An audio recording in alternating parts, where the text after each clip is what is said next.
Oi gente, esse é o primeiro vídeo do nosso canal. Eu não sei fazer vídeo, eu não sei muito bem o que eu tô fazendo, mas eu vou fazer o vídeo mesmo assim. Taca a vinheta.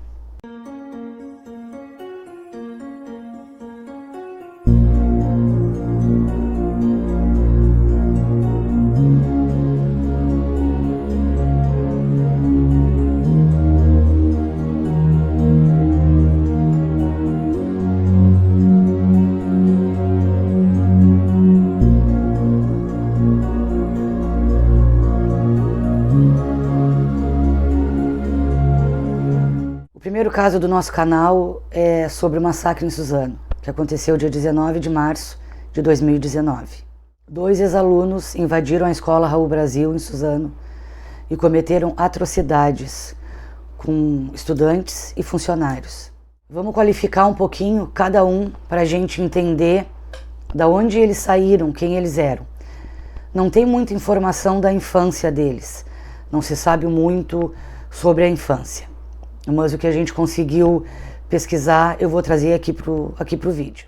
A gente vai começar com Guilherme, o menor de idade. Guilherme foi fruto de um relacionamento breve dos pais dele, que eram usuários de crack, e não mantinham um matrimônio. Eles se conheceram e tiveram o Guilherme. Simples assim. Como eles não tinham condições psicológicas e nem financeiras de cuidar o filho, Guilherme foi dado para os avós maternos. Guilherme morava numa casa humilde com os avós, pessoas boas, trabalhadoras, honestas, pessoas que eram de bem, que na medida do possível davam para ele o que podiam. Ele tinha um quarto só para ele tinha televisão, ele tinha computador, ele tinha tudo que uma pessoa precisa, na medida do possível. Guilherme perdeu a avó dele em 2018, em dezembro de 2018. Esse evento mexeu muito com ele porque ele era muito apegado à avó dele. Ele amava muito ela, então mexeu bastante com ele, ele ficou muito triste. Restando então o avô. A mídia não falou muito sobre isso, eu não consegui achar em muitos lugares assim que eu procurei muita coisa, na verdade eu não achei foi nada sobre isso. Só o que se sabe é que que a mãe do Guilherme teve outros filhos, um com cada pai. E me parece que alguns deles, inclusive uma menina pequena ainda, também foi dada aos pais dela, da mãe do Guilherme. E então os avós maternos criaram não só o Guilherme, mas os outros filhos dela também. Eu não achei muita coisa que fale sobre o Guilherme falar sobre os irmãos, sobre ter amor ou não pelos irmãos, o convívio deles. Isso daí eu não achei. Eu acho que os jornais, a televisão, nessa época quiseram maneirar nesse ponto aí, porque as crianças, menores, então não tem nada a ver com essa coisa horrível que o Guilherme fez, então não trouxeram a mídia, não trouxeram nada assim para expor as crianças, que eu acho que tá muito certo. Vocês viram que eu não falei nada sobre o nome de avô, de mãe, de vó, de ninguém, e eu não vou trazer o nome de ninguém aqui, eu vou falar só o nome dos atiradores. Eu não vou expor as pessoas e nem as vítimas, porque elas não...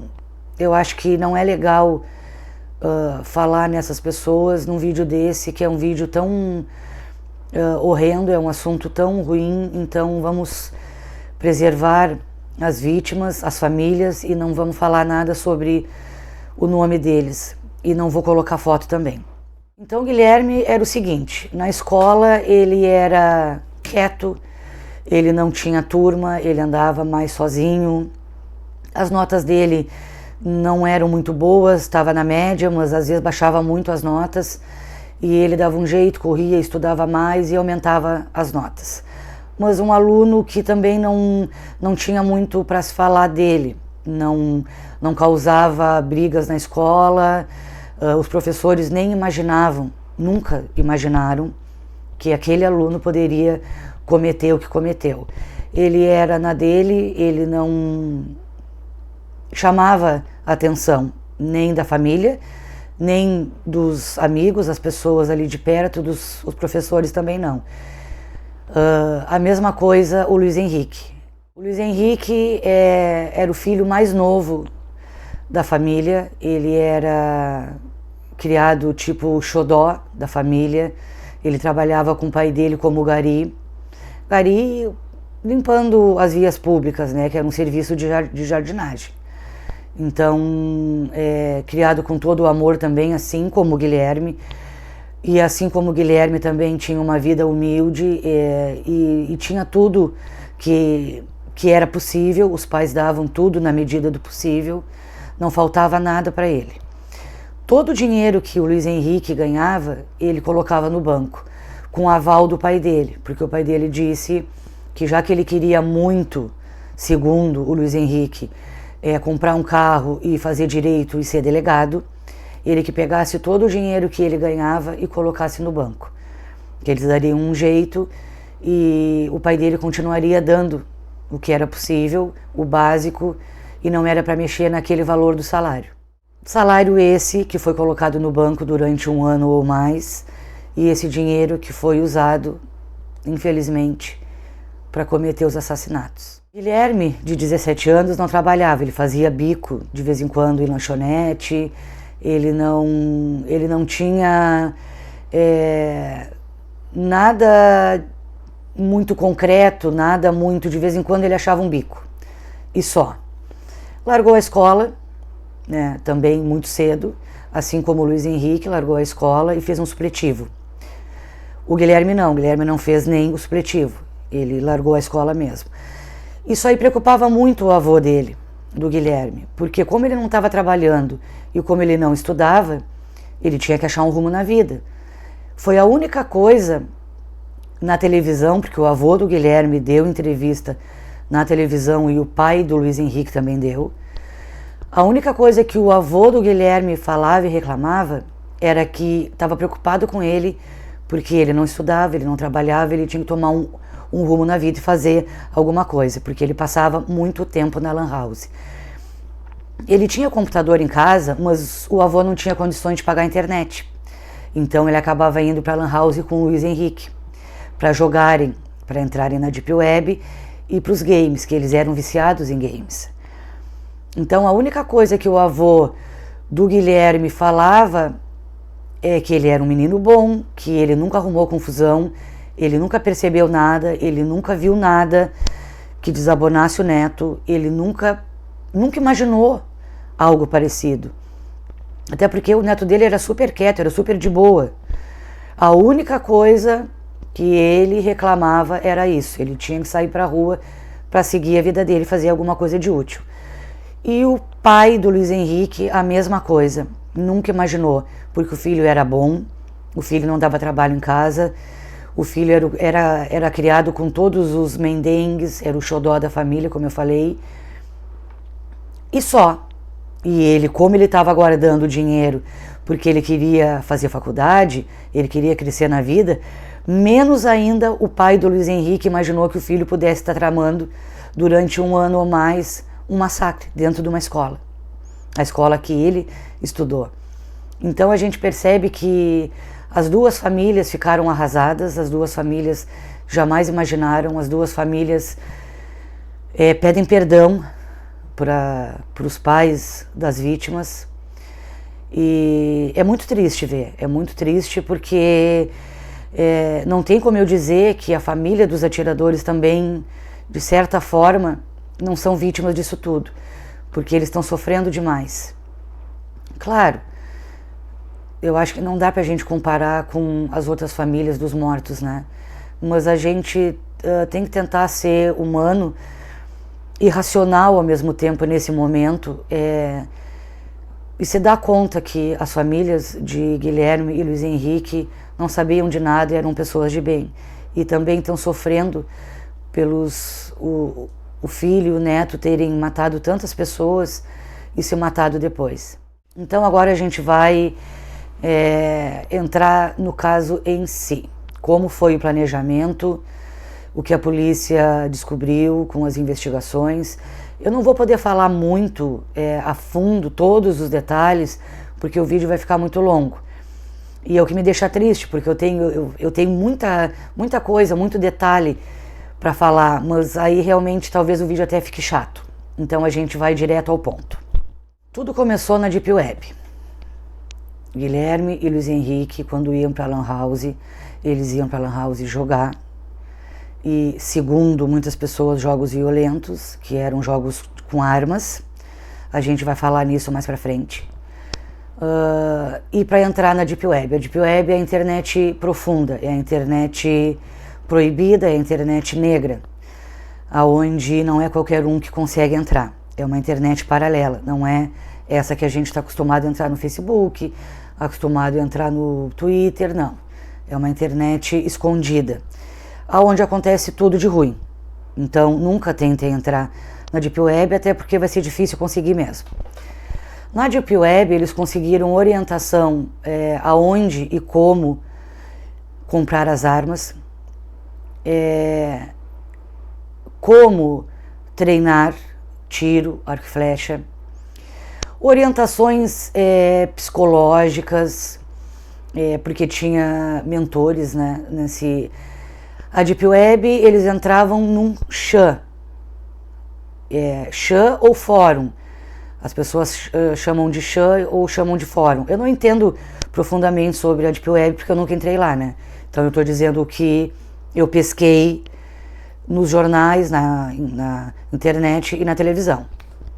Então, o chat que eles participavam era o do Gola Chat. Então lá tinha os mentores e os participantes também. Os participantes orientavam como proceder, exaltavam essa atitude que eles queriam ter, eram tratados como honrados, como homens bons, homens de honra, heróis, que era muito bonito isso que eles iam fazer, matar as pessoas e se matar depois. Acreditem, sim, isso era assim que funcionava, e tem muitos lugares lá dentro da Deep Web que acontece muito isso. Então, a partir dali, foi um impulso, foi não a motivação do crime, porque os dois já tinham isso pré-definido dentro deles. A Deep Web foi uma maneira que eles encontraram para pedir orientação, principalmente de armas, porque eles não andavam com bandidos, então eles não sabiam nem como conseguir arma ilegal, né? Então foi na Deep Web que eles conseguiram isso tudo. Até logo depois que aconteceu o massacre, os participantes colocaram nesse chat na Deep Web as fotos dos dois mortos, exaltando os dois, dizendo muito bem, que maravilha, que lindo, meus parabéns. Eles fizeram isso e logo em seguida tiraram o site, o fórum, o chat do ar. Claro, né? Porque a polícia já ia entrar lá, porque a polícia sabe entrar na Deep Web, ia entrar lá e ia saber quem eram eles. Então eles fizeram isso, exaltaram o feito e tiraram o chat do ar. Mas claro que antes disso muitas pessoas fizeram print, né? Fizeram print e colocaram na internet o que rolava lá dentro, antes deles cometerem os assassinatos e depois. Então tem print de tudo isso. A polícia estima que eles planejaram no mínimo 1 ano esse ataque, financiado pelo salário de gari do Luiz Henrique, que o pai dele e a família nem sonhava. Porque Guilherme não fazia nada, então o dinheiro tinha que sair de algum lugar. Eles compraram coturnos, compraram calça, o Guilherme comprou máscara de caveira, eles compraram uma besta, besta é um arco e flecha. Eles compraram um coquetel molotov, eles compraram faca, machadinha, uma arma, bebidas, e tudo isso eles arquitetaram num caderno. Todos os planos fizeram no caderno. Alugaram um carro durante mais ou menos uns 2, 3 meses, colocaram numa garagem. Então eles iam todos os dias para dentro do carro arquitetar o plano deles.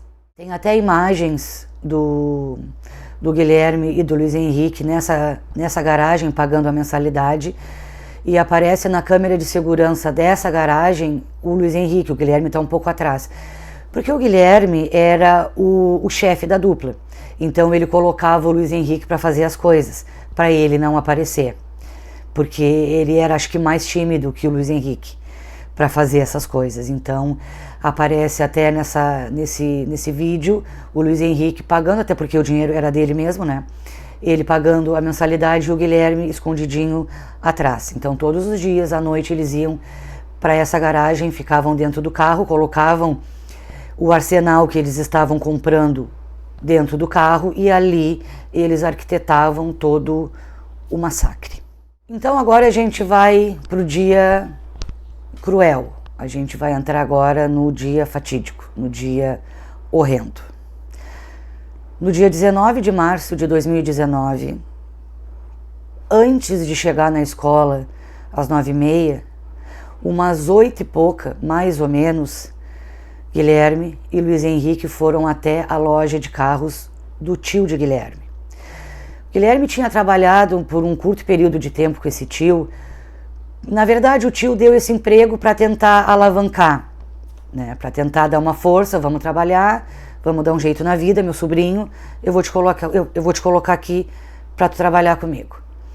Só que Guilherme chegava atrasado, às vezes ele não ia, ele não fazia o trabalho corretamente, então o tio viu que não tinha como mesmo e demitiu o Guilherme.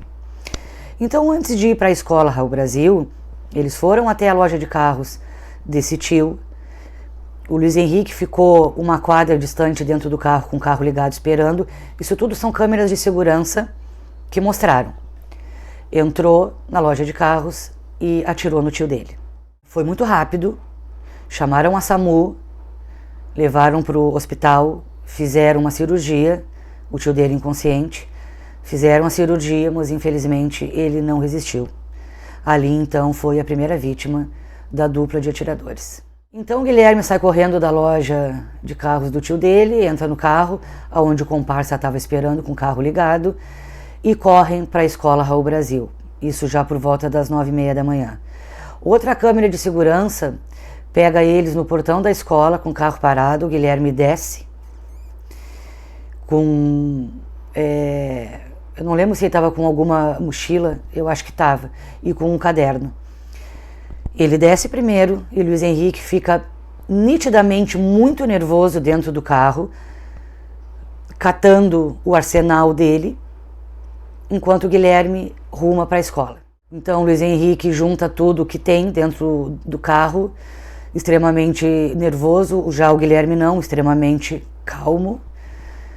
Junta tudo que tem dentro do carro e sai em disparada atrás do comparsa assassino. Então Guilherme entra na escola, calmamente, pela porta da frente. Ele larga o caderno calmamente no chão. Segundo a polícia, esse caderno ele deixou ali porque queria que fosse lido, que as pessoas lessem o que estava ali dentro e desenhado. Ele larga o caderno, ele pega a arma normalmente e calmamente, engatilha a arma e começa a atirar sem alvos pré-definidos, a esmo. Dessa forma, ali já no hall de entrada, ele mata 3 pessoas. As pessoas estavam ali, os alunos estavam ali porque era hora do recreio, às 9h30. A recém estava começando o recreio. E as crianças e os adolescentes estavam saindo para fazer o lanche, para conversar, para interagir na escola. Feito isso, ele vai para dentro do pátio da escola, para a área de lazer da escola, para dar continuidade ao massacre. Nisso, Luiz Henrique chega pela mesma porta que Guilherme entrou, larga a mochila que ele estava carregando. Ele vestia um coturno também, ele vestia um boné. Guilherme era coturno também, calça preta e uma máscara de caveira. E então os dois estavam devidamente uniformizados, tinha todo um ritual para aquilo ali. Então Luiz Henrique larga a mochila e pega uma machadinha, fazia parte do arsenal dele. Então ele pega essa machadinha e desfere golpes nos 3 corpos que já estavam mortos por Guilherme. Mas ele pega a machadinha com a intenção de finalizar o que Guilherme começou. Ele não sabia se as pessoas estavam realmente mortas, então com a machadinha ele teria a certeza que ele iria finalizar o que o amigo começou. Feito isso, Luiz Henrique de Castro se depara com uma multidão de alunos tentando sair da escola. Teve muitos alunos que se deram conta mais rápido que aquilo não era bombinha, porque muitos até então achavam que aquilo era bombinha, jamais imaginavam que era arma de fogo. Então muitos alunos que se deram conta logo avisaram os outros, por isso que o massacre não foi maior. Então esses alunos saíram em disparada pela porta da frente. Muitos pularam o muro também, porque estava mais perto pular o muro do que sair pela porta da frente. Quando de repente então o Luiz Henrique se depara com aquele monte de gente tentando fugir. Na frente, encabeçando, vinha uma menina. Essa menina foi pega pelo Luiz Henrique e ele começou a bater nela, dar chute, pontapé. Ela foi a primeira que passou por ele. Porque quando esse monte de gente começou a passar por ele, tentando fugir, ele ficou mais atrapalhado ainda, ele era muito nervoso, então ele ficou mais atrapalhado, ele se perdeu, ele tentou pegar uma faca, a faca caiu no chão. Então ele, sem armas na mão, pegou essa moça, essa aluna, e começou a bater nela. Se eu não me engano, ela luta arte marcial, então acho que foi por isso que ela se manteve lúcida, se manteve calma e conseguiu se desvencilhar dele. Ela que abriu a porta, ela foi a primeira a abrir a porta para todos os outros passarem. Então era muita gente correndo, chorando, porque viram os 3 corpos com sangue ali na frente, então foi um desespero total. Além dessas crianças gritarem, elas corriam muito. Isso atucanou um pouco o Luiz Henrique. Então ele tentou pegar uma faca de dentro da calça, a faca caiu, mas ele conseguiu pegar a machadinha. E ele enterrou a machadinha no ombro de um aluno. Esse aluno fugiu assim mesmo, com aquilo cravado nele. E graças a Deus ele fez uma cirurgia e ele está bem. Então, Luiz Henrique vai até o pátio da escola, onde o Guilherme estava, e já tinha feito mais 2 vítimas. Eles só não conseguiram fazer mais vítimas porque os primeiros alunos que se deram conta avisaram o resto da escola que tinha um mascarado matando as pessoas. Então os professores se trancaram nas salas de aula com os alunos, a merendeira, se eu não me engano, acho que era a merendeira, se trancou na cantina com outros alunos. Alunos foram para o banheiro e se trancaram também, se esconderam aonde podiam. Então o massacre não foi maior por isso, pela falta de experiência dos atiradores, porque não é assim manusear uma arma e saber usar. Para tu saber atirar, tu tem que ter primeiro a arma legalizada, o porte de arma, tu tem que participar de um local credenciado, com profissionais credenciados para tu treinar. E aí ao longo dos anos tu te torna um atirador, tu sabes manusear a arma. Então não era o caso deles, eles treinaram uma semana antes. Então eles andavam pelo pátio à busca de vítimas. Eles, como eu disse, mataram 2 no pátio e deixaram vários outros baleados e feridos, porque eles tinham carregador de arma, eu não sei qual é o nome, eu me esqueci, que municia a arma automaticamente, sem ter que colocar bala por bala, é o pente, né, eu acho, eu não sei, o tambor, já, eu não sei como é que é. Então eles tinham bala suficiente para matar, porque eles tinham caixas de bala, para matar muitas vítimas. Eles começaram a andar no pátio, atrás, deixaram muitos feridos entre a vida e a morte, e nisso um pai que já estava sabendo do que estava acontecendo, já estava sabendo do que estava rolando lá, ficou com medo, lógico, que o filho estivesse sofrido alguma coisa, e entrou na escola, atrás do filho. Quando esse pai entrou, ele ficou frente a frente com os atiradores, com os assassinos, lá no pátio da escola. E o Guilherme atira 3 vezes e erra as 3 vezes. Então esse pai consegue fugir. E quando ele está saindo da escola, acho que foi por celular, ele conseguiu contactar o filho e viu que o filho estava bem, que o filho não estava correndo risco nenhum.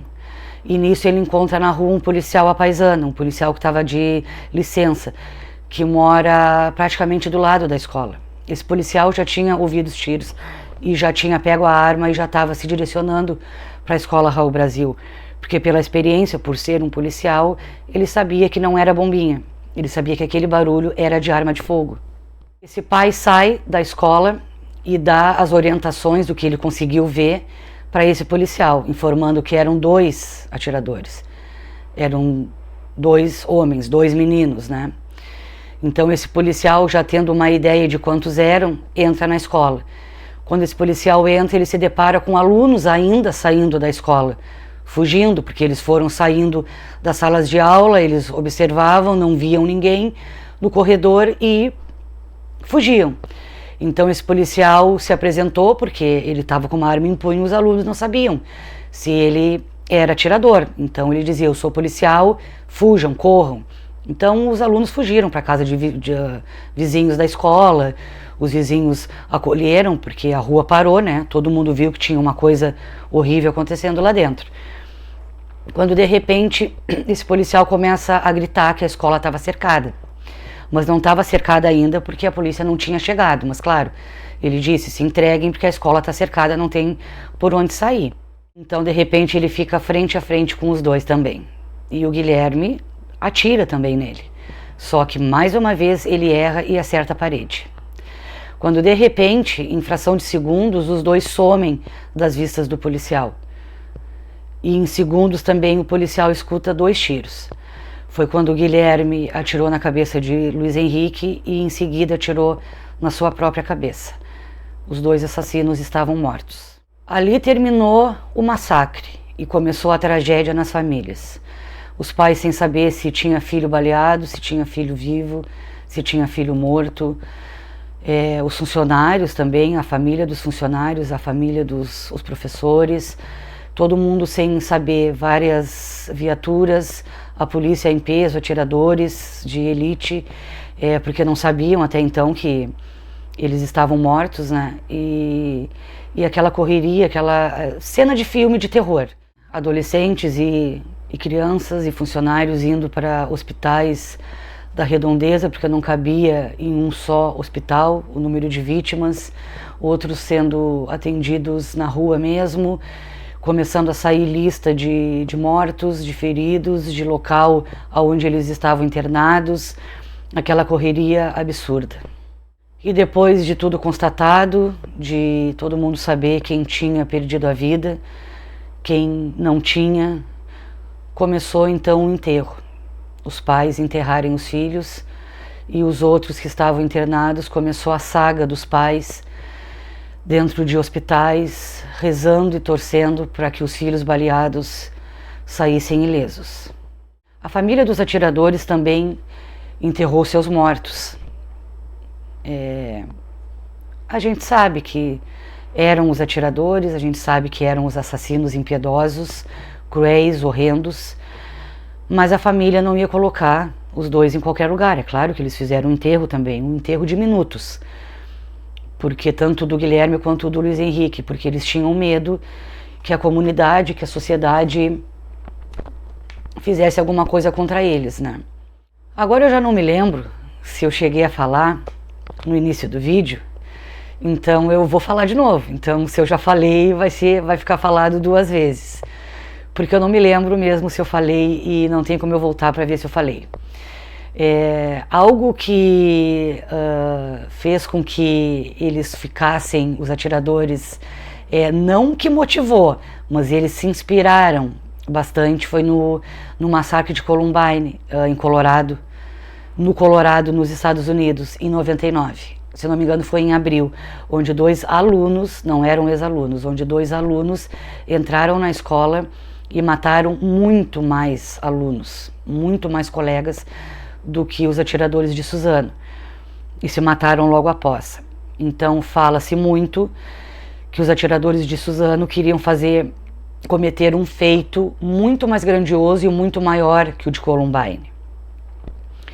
E graças a Deus, como os atiradores de Columbine e os atiradores de Suzano, nenhum dos 4 tinha experiência suficiente para conseguir o feito que eles queriam. Então, por isso, o número de vítimas não foi maior.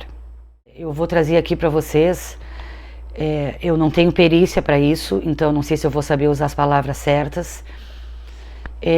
A gente vai falar um pouquinho sobre o perfil psicológico dos atiradores. Vários especialistas falaram sobre isso quando tudo isso estava acontecendo, deram as suas opiniões, mas eu vou me basear na opinião do Guido Palomba, que é um psiquiatra forense, um dos maiores e mais renomados na área, no mundo. O Guido Palomba, ele não emitiu um laudo sobre o comportamento e o perfil dos 2 atiradores de Suzano. Claro, ele não pode fazer isso porque ele não os conhecia. Então ele é uma pessoa muito ética, muito responsável, brilhante. Ele emitiu apenas pareceres, de acordo com aquilo que a mídia mostrou. Então, com muita responsabilidade, muita serenidade, ele comentou sobre o perfil deles.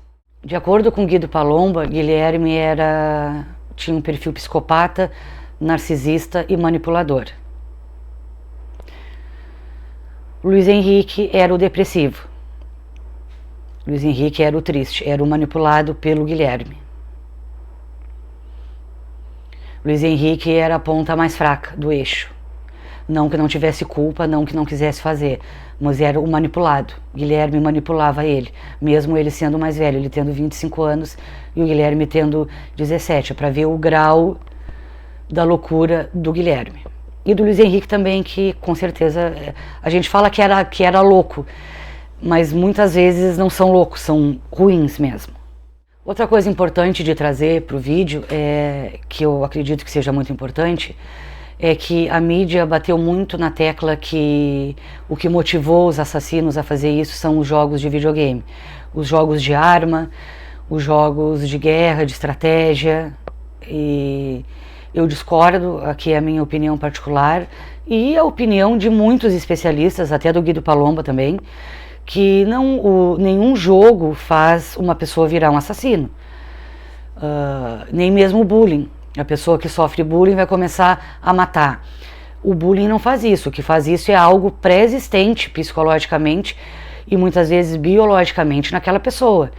Então a pessoa joga videogame, a pessoa ou sofreu bullying, ou as duas coisas juntas, ou joga o videogame pesado, de tiro, de armas, e ao mesmo tempo sofre bullying, então ele virou um assassino. Não. Existe algo pré-existente ali já. Existe alguma coisa ali dentro daquela pessoa. Isso pode ter sido o estopim. Mas assim, falando muito assim, superficialmente, o estopim, não que tenha levado eles a cometer o massacre porque eles jogavam videogame. Eu não me lembro se o jogo, eu devo estar falando errado aqui, aí vocês me corrijam, se é Free Fire, eu não lembro. Eu jogo videogame, eu jogo Resident Evil. Foi um jogo proibido, o Resident 4 foi proibido no mundo porque ele é de terror, né? E então por isso que eu digo, nenhum jogo faz a pessoa virar assassino, porque eu não sou assassina. Enfim.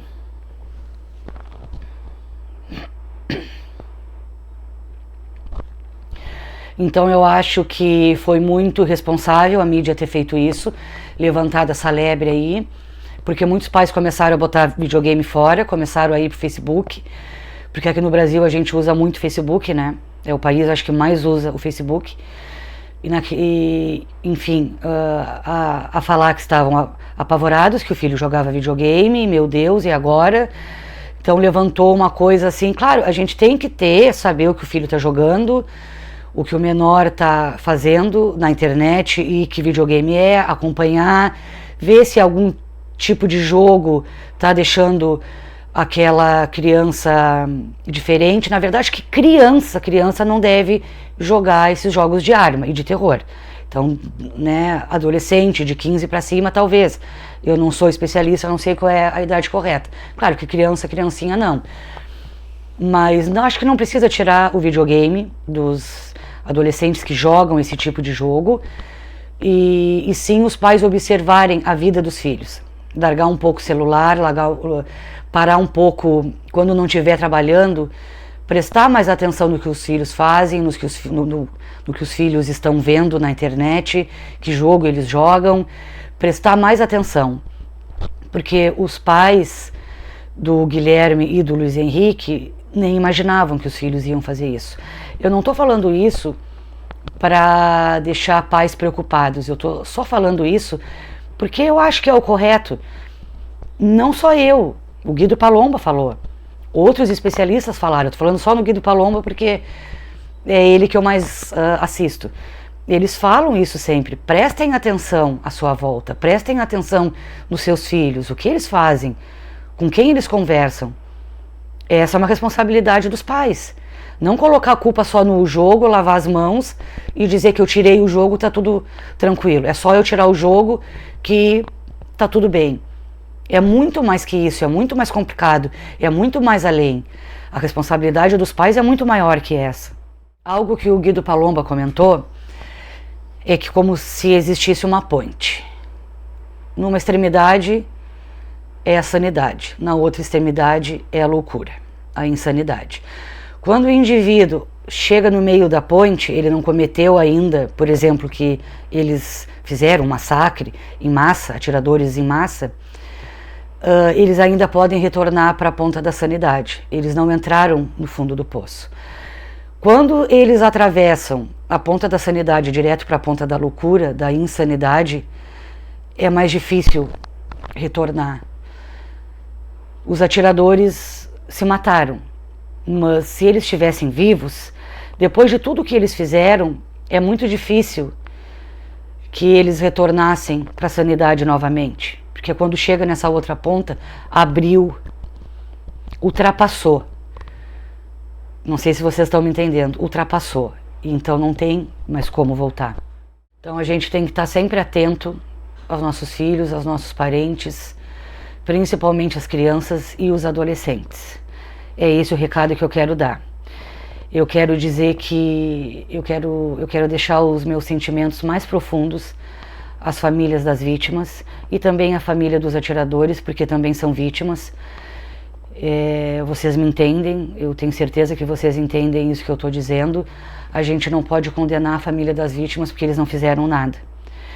Então eu quero deixar os meus sentimentos mais profundos para todos eles, principalmente, lógico, para a família das vítimas, dos alunos, das duas funcionárias da escola e do tio do Guilherme, que foram mortos cruelmente por esses dois. Então terminamos o vídeo. Eu não sei o que foi que eu fiz direito, depois eu vou editar. Eu não vou editar porque eu não sei editar, vai ser editado para mim. Eu não sei fazer vídeo, eu não sei o que eu tô fazendo, eu só tô fazendo porque esse vídeo tinha que sair, então vai ser esse vídeo mesmo. Eu não vou fazer mais vídeo, eu não vou fazer mais teste, eu já fiz vários testes, não gostei de nenhum, acho que não vou gostar desse vídeo aqui também, vou odiar esse vídeo, mas eu vou lançar esse vídeo e chega, acabou, tá feito o vídeo. Eu peço que vocês tenham compreensão, porque eu não tenho essa técnica ainda, nem de posicionar a câmera direito, assim, se a luz tá boa, eu não sei se meu cenário tá muito para cima, tá muito para baixo, eu não sei de nada.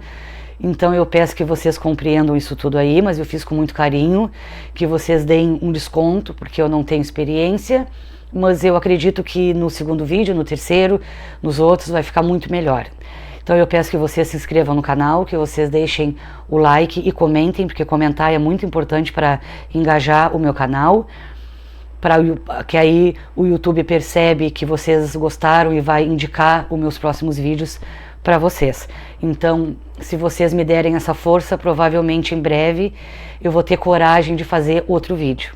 Agradeço imensamente o carinho, se vocês chegaram até aqui no final do vídeo e curtiram. Se não curtiram também, deixem um like para dar uma força, e até o próximo.